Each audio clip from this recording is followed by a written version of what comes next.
Welcome to a new edition of the Neon Jazz Interview Series with legendary jazz trumpeter, composer, arranger, and educator Wadada Leo Smith. This journeyed jazz veteran has been all over the world, creating cutting-edge avant-garde music for decades. These days, he stays as busy as ever. Over the course of our conversation, he spoke about his unique approach to teaching students, who has taught him the most, a music language that he has founded, who his jazz heroes are, and why he feels today he is doing the best jazz he's ever done, along with many more stories and surprises. So please, dig this interview, my friends. Thank you for taking some time to speak with me. I really appreciate it. Oh, no, man, it's my pleasure. Right on. My pleasure. Believe me. Let me go ahead and start off here and ask you, what has been going on with you lately? Almost too much to report. Essentially, I've been traveling, both with Golden Quartet. We've been to Europe, and I've been in Canada up at Banff, that school that VJ is the director of, the music summer school. I was up there for a week. And I've been to Europe twice this year. I've been to Finland and Portugal and Italy and Canada in the last month, since August 1. Wow. And that's like activity, but I have like some big things coming up. There's a huge exhibit at the Renaissance Society Museum at the University of Chicago in Chicago. That's coming up in October, as well as I'll be doing two performances there. One will be with Golden Quartet. The other will be with just me solo and video artists. And after that, I'm playing this weekend. I'm playing at the Chicago Jazz Festival with Muhal Richard Abrams, who's celebrating the AECM 50th anniversary. And I have two recordings coming up. One at the end of September, first week of October, which will be a series of string quartets of mine that'll be recorded. In fact, there'll be 10 of them recorded. And there's a duo recording with VJ on the 23rd and 24th of October. And I go back to Europe in October twice. Wow. Yeah, so it's a busy time. But it doesn't stop what I normally do, which is compose and research. And right now I'm finishing up my 10th string quartet and getting it ready for recording, like I said, at the end of September. And working on actually another big project that's called the National Parks, Selected National Parks. And that'll be just for Golden Quartet for cuneiform. The string quartets will be for Tune Records. So what about traveling? What does that do for you? You obviously travel quite a bit. How gratifying is it to see different spots of the world on a regular basis and to kind of get, being a world citizen, so to speak? Well, it gives you a good view of what this little small planet is about. Yeah. And the planet is not really that big. And although it's not really that big, it's not fully populated. Just that areas that surround waters are mostly condensed with population, but there's a vast array of land on this planet that no one lives on. Yeah. So it gives you a beautiful view on that, but it also lets you know what's happening in other societies, particularly regarding the economy and government. And those things are things that we have to pay attention to today because of the, quote, cyberspace. You have what you call cyber crime now, or warfare, where other nations try to bankrupt your society. So it's a very, very close kind of view of what's happening on this planet, in particular between the U.S., Canada, and Europe, which are for me, like the biggest zones that I work in. But the beauty of what you get to do is you get to bring something that's beautiful like your music to the people What is that like? Is that a relief to your audiences to feel that release for a little while with your music? Yeah, because that's what music does. Music essentially is a provider of a secluded space, even though you may be sitting amongst 100 people or 100,000 people. If you're listening to music and you have actually focused in on it, it provides you your own secluded, isolated moment where you can actually recharge, reinvigorate yourself by through imaginations and fantasy and some form of contemplation or meditation. And it also gives you the energy to slow down.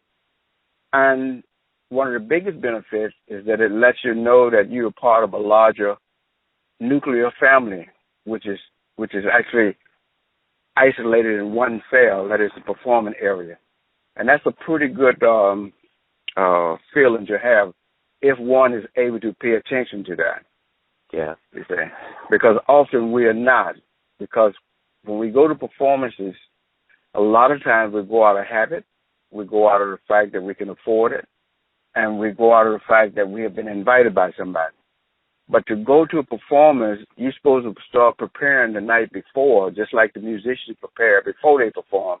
You're supposed to prepare to try to rule in your thought patterns and your habits so that when you step across the threshold of the door, that you can immediately center yourself and kind of engage into this back and forth that only you and the music can have, that's completely non-discussive and non-argumentative.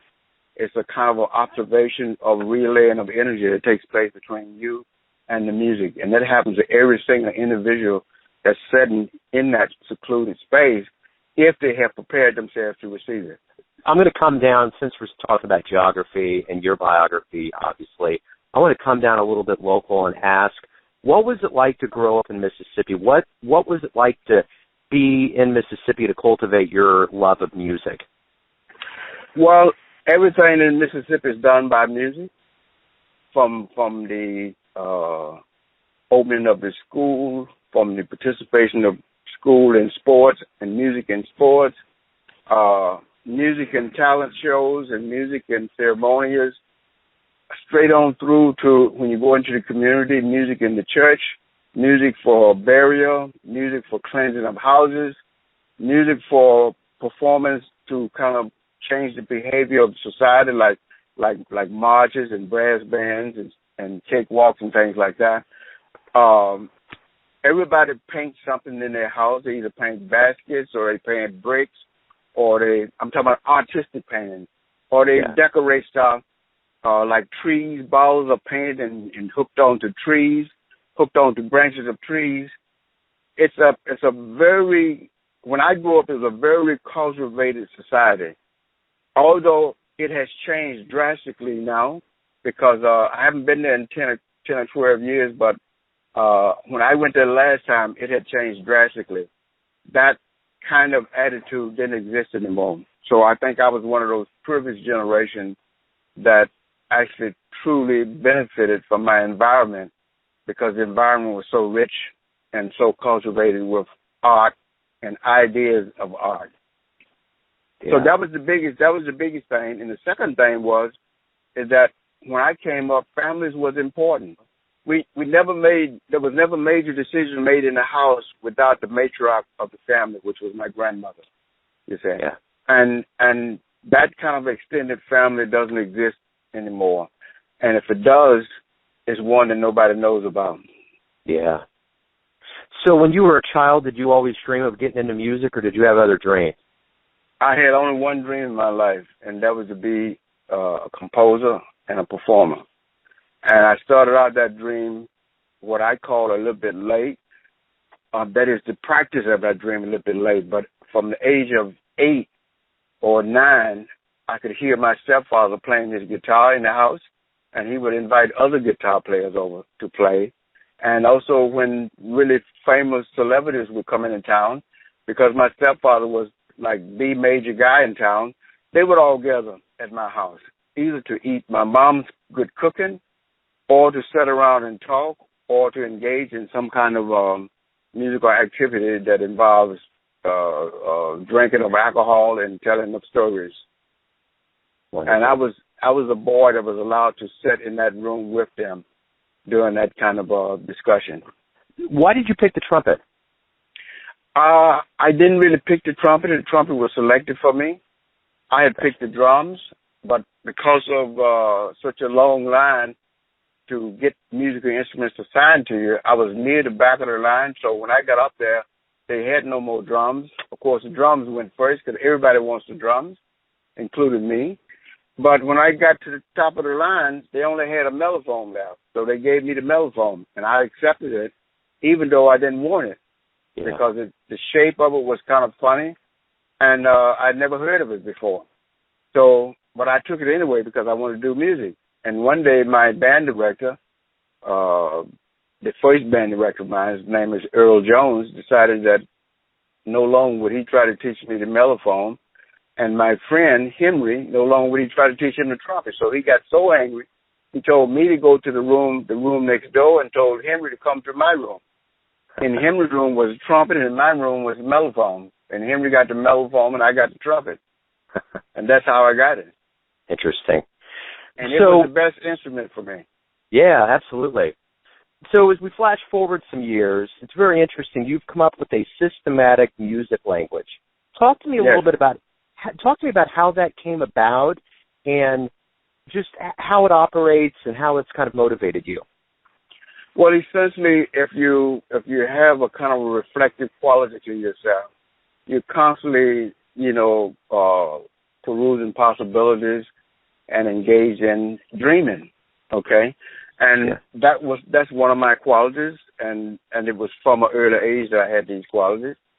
Rather from birth, but from the early age I began to use them. So once I started playing music and I went into the Army and I met musicians from all over the United States, I began to really reflect on what music was.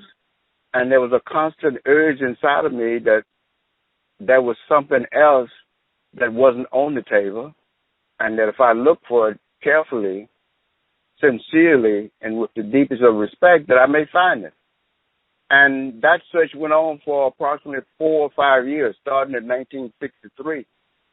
And I only found that information in 1967. Okay, that information came in 1967. I made tons of drawings and designs, trying to get whatever was inside of me outside. And, of course, it didn't come out until 1967. And on the day that it came out is a day that's always present with me. It never, ever leaves me. I remember distinctly the day, almost every day, that day. Wow. So it was about this, something that I felt inside that I needed to discover. And I did tons of research, meaning I looked through thousands of scores and hundreds of books that dealt with scores to make sure that what I was looking for was already not found, you see. Yeah. And when it finally did come, I realized that it was something different. It was not already on the table. And over the years, that is since 1967 up until today, it has continued to grow, that language. Yeah. And I suspect that it will continue, will forever grow as long as I'm on the planet.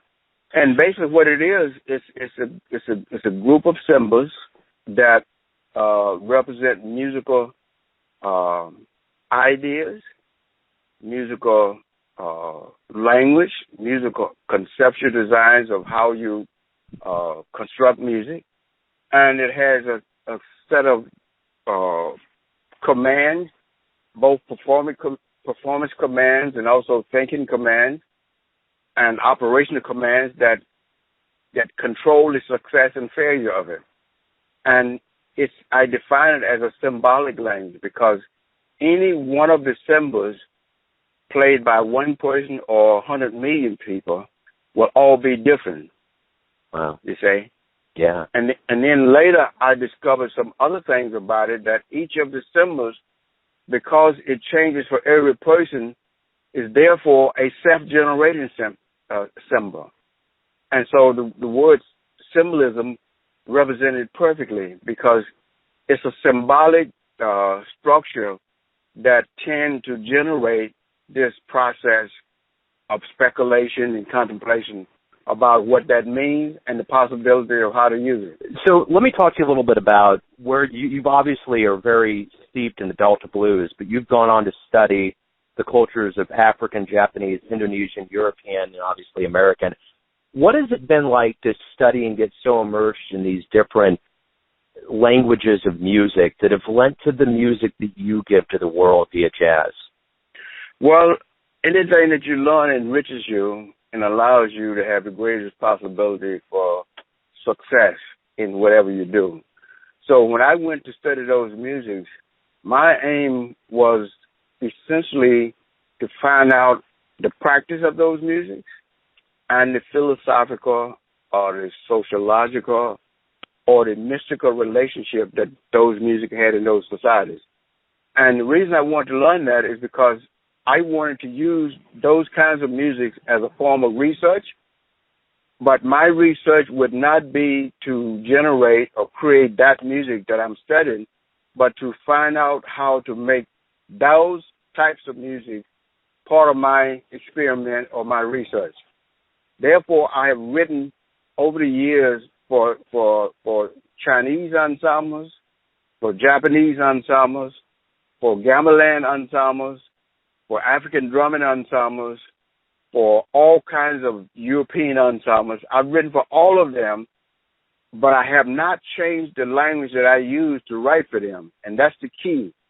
Because if I change the language just to adapt to their language, it would abort my experiment. My experiment is that I can take a Chinese ensemble, divorced of its participating history and culture, and import inside of it the language I'm using. And because of the players who carry this history with them, that experimentation would bloom out into a whole nother kind of way, you say, as opposed to me doing, like, let's say, some of the great colonial composers did, you know, where they would go there and they would become part of the cultural practice, and they would put that in their music and barely transform it, but put it in their music and make it like that. And I can give you some examples, like Rondo Pacifica is a work like that. It's based off the Korean folk music, you say, and it's beautiful music. I've studied it because I wanted to see what was happening with that music as well. But its research is unlike mine. I did not intend to capture any of those musical science and put it into my music. I intend to find out how to use those instruments and apply my language to them with the players that carry that history within their hearts and souls. Let me ask you this. As a wise and journeyed man that's had a very rich career in music, when you look back, what has been your most prolific period of creativity? Now is the most prolific one. And the reason for it is because in the early days, I wrote just as much or almost as much, but there was no possibility of getting any of it recorded or performed. Today, that situation is completely different. I own my own ensemble, which is ensembles, rather, which is Golden Quartet. There's Imbira, which is a smaller ensemble with pipa and trumpet and drums, and there's the Creative Music Orchestra, and there's the Pacific Red Choral, which is a string quartet plus harp player plus percussionist. And if at any point that I want to have my music played, I have the vehicle to do it. I don't have to ask any other society or ensemble or director or conductor to do a thing for me today. I'm totally self-sufficient. And that's why today, the moment I write a piece of music, I can call my string quartet up and say, look over this music. I'll meet you 2 or 3 days from now, and I want to hear what it sounds like. And they'll do it. Wonderful. You see, so today is the most prolific period because not only can I finish the music one day, but the very next day I can hear what it sounds like and keep moving. Yeah, that's great. So along with the music, you're a very storied teacher. You've taught a lot of students over the years at a variety of institutions. Let me ask you this. What is your teaching philosophy with your students that are in your classes? Well, it's a very simple one. Essentially, with the lecture classes, I try to inform them about a part of a tradition that's usually absent in institutions.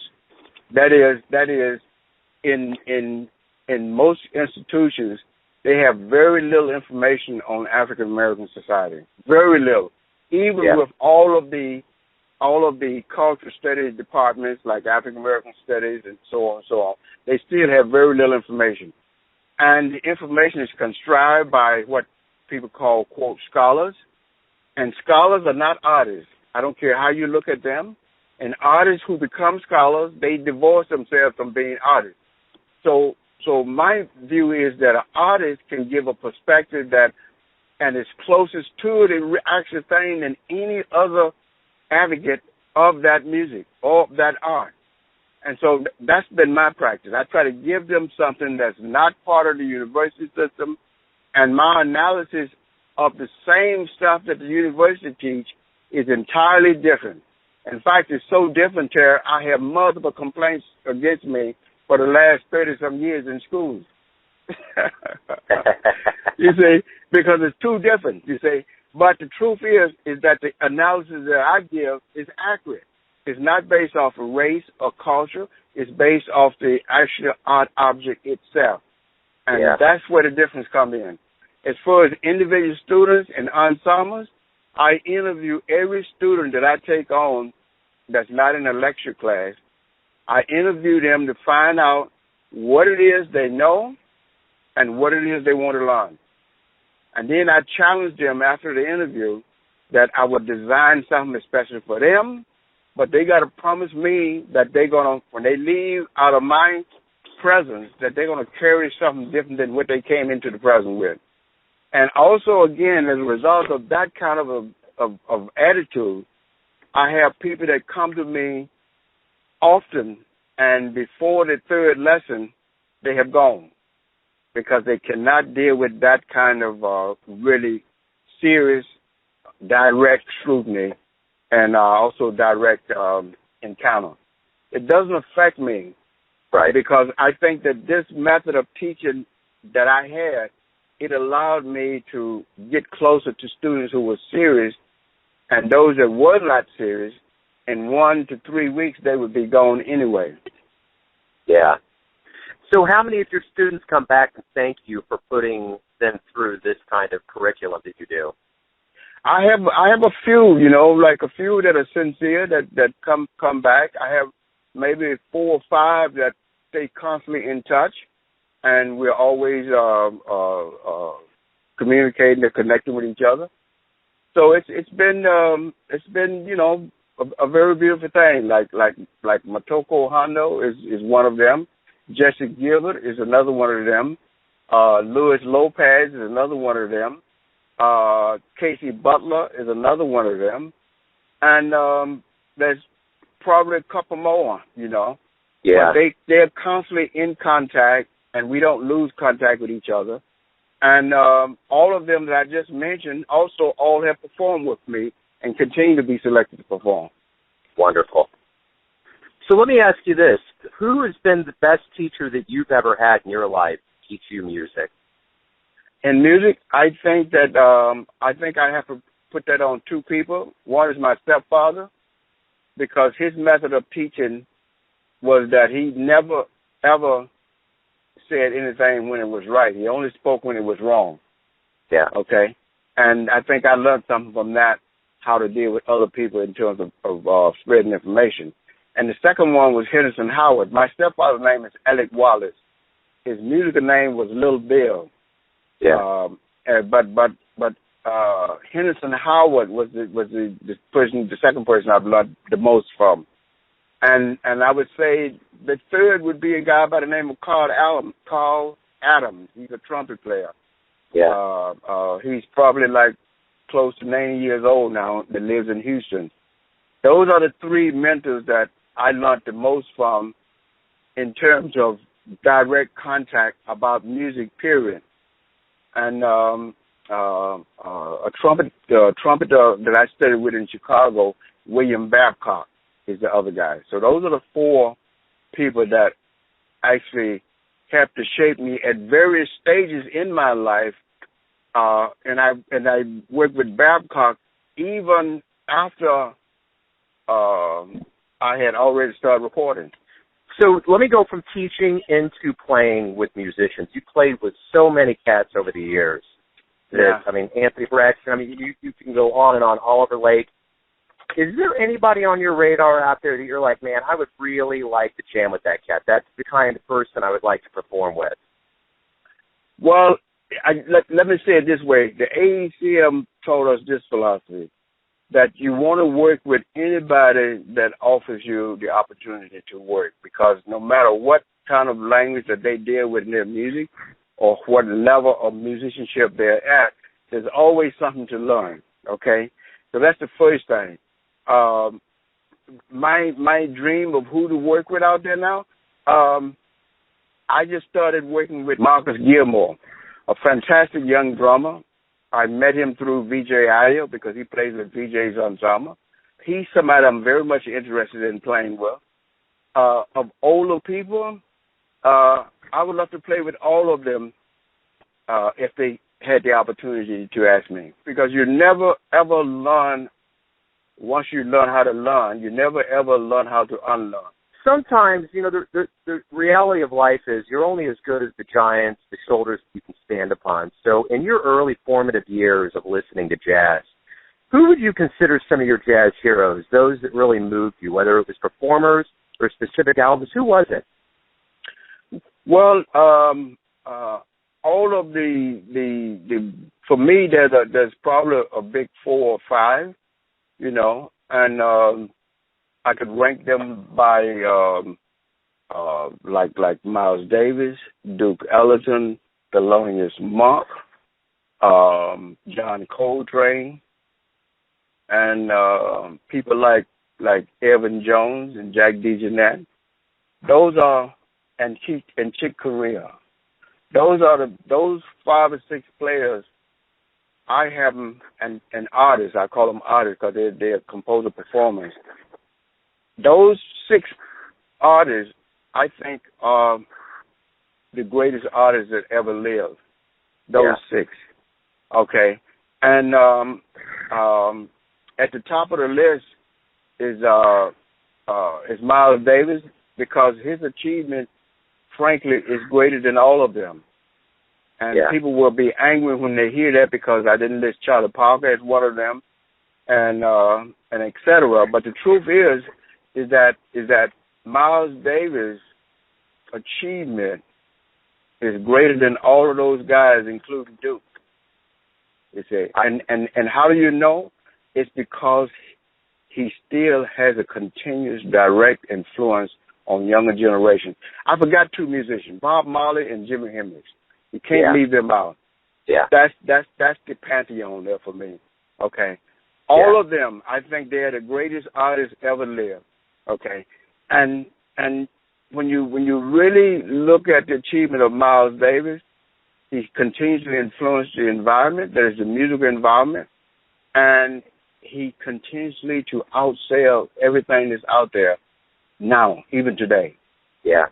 Now, none of them other artists that I mentioned, except Bob Marley, does that. Continue to do that. Yeah. You see? Yeah, absolutely. Totally agree. So that's how you make that idea about it. And then if you go back and want to be a little bit a hard knot about it, I would cite this. In the 2000s, when they did the polls around the planet everywhere, 3 guys came out on top in the Western world as being had made the most major contribution to contemporary music. You know who they were? They were Bob Marley, Jimi Hendrix, and Miles Davis. Wow. And when you consider the first 2, they were guitar singers, songwriters, composers, and Miles Davis didn't sing or played the guitar. He played the trumpet. All instrumental music. How much of an achievement is that? Wow. Yeah. That's monumental. Yeah, it's monumental. You say. For sure. That means that there are more than me that think like this. Yeah. Well, my son's named Miles, so that just gives you a precursor to how I feel about Mr. Davis. Yeah. That's beautiful. So let me ask you this. You've been awarded a lot of prizes, given a lot of awards over the years, and I don't want to pigeonhole you and ask you which one did you like the best, but was there one award that you were given at a particular time in your life that was just like, wow, this is really cool? Well, the ones that don't have repeaters, those are the ones I like mostly, and that's the Guggenheim. You can only get that once. Yeah. Okay. I was a finalist in the Pulitzer Prize. That means that 3 people came up to be the finalists, and the board of directors, who are all writers, make the selection, which means that the person that gets the Pulitzer Prize has virtually nothing to do with music, but it has to do with how the panel make their selection. And they normally select nearly when there's 3 people in the mix, they normally select the ones that have voice or lyrics in their music. Okay, so I came in third on that, and not third, but I was one of the 3 finalists. To me, that's a very powerful achievement, particularly when it comes from a guy whose language that they had to be taught of how to look at the language, and I didn't teach them. Somebody else taught them. I heard from I heard from a couple of people that were there, but one of them told me that the language was explained to them over and over what was being happening, because my piece kept rising in each of the segments. Every time it closed off a bunch of them, mine was in the mix. Every one. And so to me, that's a powerful achievement, because there was something like 3,500 plus people who applied in that category who was part of the Pulitzer Prize mix. That's quite an achievement to come out as one of the 3,500. And also, it's something that I may or may not ever apply for again, because already that has done me so much good. It has made 10 Freedom Summer a legend amongst legends. Yeah, absolutely. Absolutely. So let me ask you this. You've dedicated your life to making fans around the world happy with your music. Tell me this, very simply, why do you love jazz? Let's say it this way. I love creative music because in order to play it or be a part of it as a performer or a composer, you have to give something of yourself in it. And a lot of music that don't have a space for you to give something of yourself in it, though they still are important, it's just that it's a zone that I would not select for my mode of expressing artistic vision. Let me ask you this. I know you're far from being done with your career that has been very illustrious, but if you look back, sit on the proverbial porch in a rocking chair and you think about your life, how do you want the world to remember what you have done to it, how you have affected it, and the music that you've given it over all these years? You've dedicated your life to it.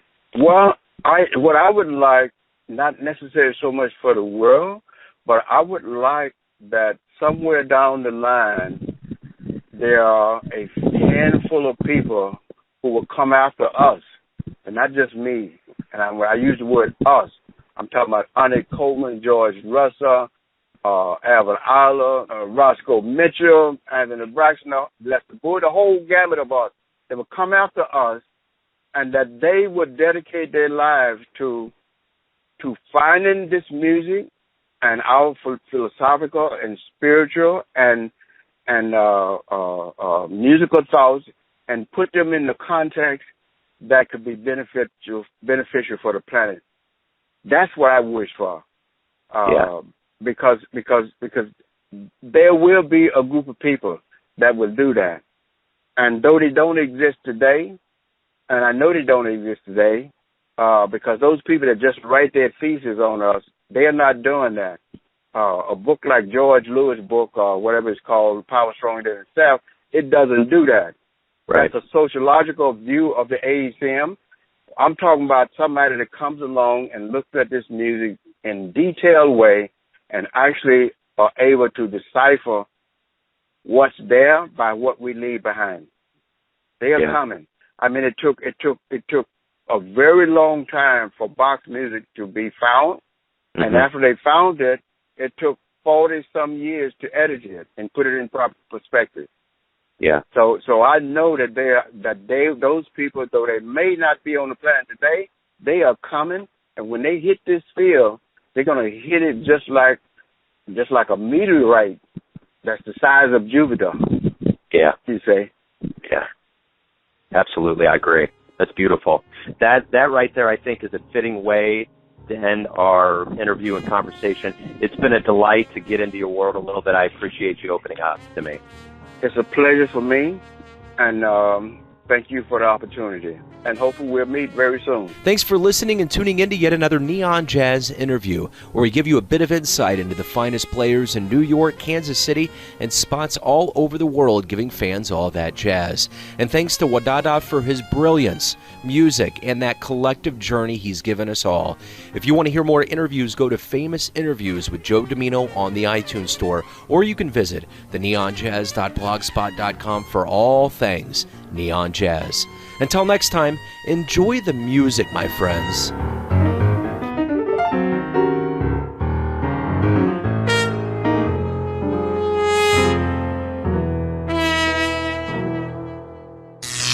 Neon Jazz.